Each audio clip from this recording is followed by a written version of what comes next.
Let's begin with what our protagonists want.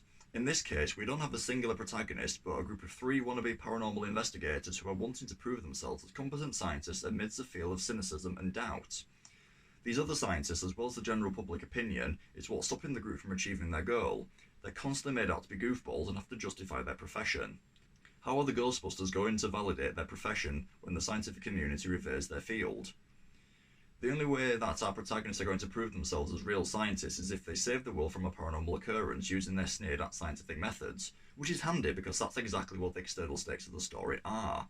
Internally, their reputation is on the line. They're mocked and revered within scientific fields for their pursuit in researching the paranormal, and this gives them a serious setback as no one will back their research. Philosophically, the team operate outside of the normal convention of rules. They're kicked out of Columbia University because of their methods and approach to research, leading them to go into business for themselves and operate within their own set of guidelines, which are still unconventional as far as the public service goes, but their ability to work outside of the rules is what's going to lead them on to success. We begin the Ghostbusters story at the most appropriate place, the opening. Here we see ghostly activity at the public library. Following on from this is our inciting incident, which comes in the form of the Ghostbusters getting kicked out of Columbia University. It starts the global problem of the story, or Problem A, improving themselves as competent scientists. It also introduces the internal stakes. The first outbreak signals the start of the second act goal, or Problem B, which is when Venkman goes to Dana's apartment in search of paranormal activity, a different film entirely. The second act goal revolves around the Ghostbusters trying to understand the paranormal occurrence that has happened there. The midpoint happens when Dana's apartment is overrun with demigods.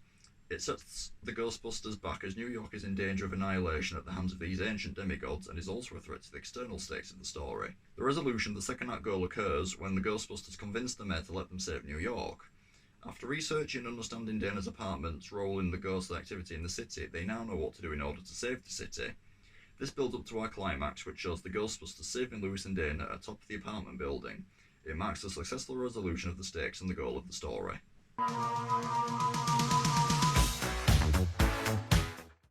After the ghostly activity in the public library, which is a good introduction to the themes and the world that the story is set in, we then get our first introduction to a Ghostbuster, Peter Venkman. Venkman is conducting an ESP university study and, in typical Venkman fashion, isn't taking the university study seriously.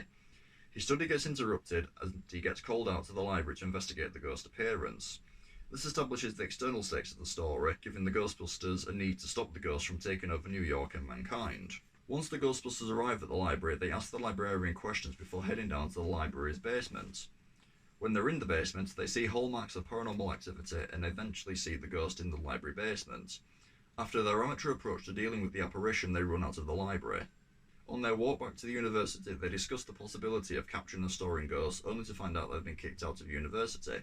It not only introduces the internal stakes of the story relating to the Ghostbusters' reputation as scientists, but is also the inciting incident as it kickstarts their overarching goal of proving themselves as competent scientists. Without them getting kicked out of university, they'd never go into business for themselves. After realising that no prestigious universities will fund their research, they decide to go into business for themselves. Once they've got the money, they find their headquarters. At the other side of town, we get our first introduction to Dana. She arrives back at her apartment only to be told that she left her TV on.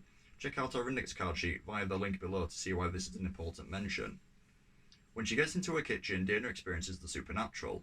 After she leaves her apartment, Dana approaches the Ghostbusters for help. Once the Ghostbusters interview and assess Dana, they start to investigate Dana's claims. She mentions the name Zool, and the Ghostbusters say they'll research the name and building structural history. Meanwhile, Venkman goes to check out Dana's apartment. Which leads us nicely to the first outbreak of Venkman checking out Dana's apartment. It introduces the second act goal of the Ghostbusters needing to understand the history of Dana's apartment and its involvement in the ghost crisis in the city. It also signals the start point for regular work for the Ghostbusters.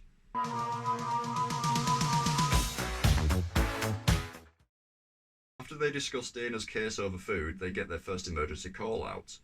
When they're at the hotel, we see the Ghostbusters dealing with the ghost. This marks the introduction of the philosophical stakes regarding the Ghostbusters' approach to working within the rules.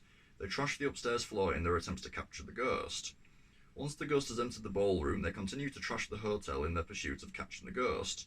Just before they capture the ghost in their trap, Egon mentions about not crossing the streams and explains the consequences of it. Then we see a montage of the Ghostbusters' success before Venkman tells Dana about Zool and Gozer. After relaying the news to Dana, Venkman heads back to the office and finds us an EPA visit. This is a philosophical threat, as the Ghostbusters are threatened with closure as they don't do their job within the rules and guidelines that have been set out. They're effective but reckless. Egon also mentions the impending danger as a result of the increase of activity. This is an external threat as New York is about to become consumed by ghosts. This leads us to our midpoint when Dana and Dana's apartment are taken over by a demigod. It sets the Ghostbusters back as the destructive demigods are taking over the apartment. After Dana is sucked into her fridge, her neighbour Lewis is attacked by the demigod. Arriving at her apartment, ready for their date, Venkman sees Dana is possessed by Zool. She says how she is waiting for the Keymaster, who is at Ghostbusters HQ.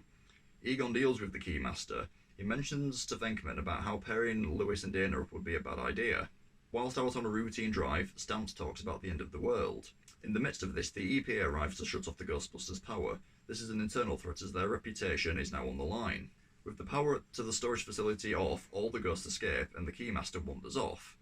The ghosts then run riot over New York and take over Dana's apartment. Whilst they're sitting in a prison cell, the Ghostbusters discover the history behind Dana's apartment.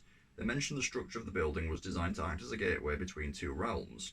It's the second outbreak as it marks the end of the secondary goal, and now the Ghostbusters realise what they have to do to save the city.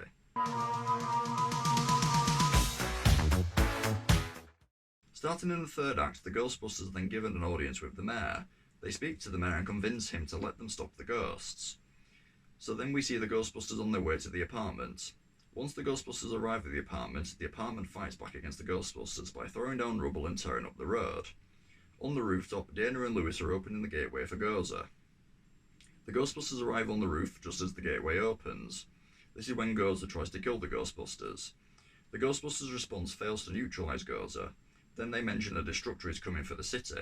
The Ghostbusters see the Stay Puft Marshmallow Man coming to destroy the city. They fire at him but fail to defeat him. The stakes have been set back externally as the Ghostbusters are going to be overrun. Internally they won't be the heroes that they claim to be, and philosophically working to the rules isn't going to help them succeed. This is until, after seeing how difficult it is to destroy the Marshmallow Man, the Ghostbusters come up with a plan to reverse the molecules. They decide to cross the streams and this closes the gateway. It signals the successful reversal of the stakes. The Ghostbusters have saved the city, external success, they've restored their reputation among scientists and businesses, internal success, and they showed that working to get the job done is always more successful when you don't play by the rules, philosophical success. Once the gateway is closed, they save Dana and Lewis from the rubble. This marks the successful resolution of the story's A problem, as the Ghostbusters are now regarded as competent scientists.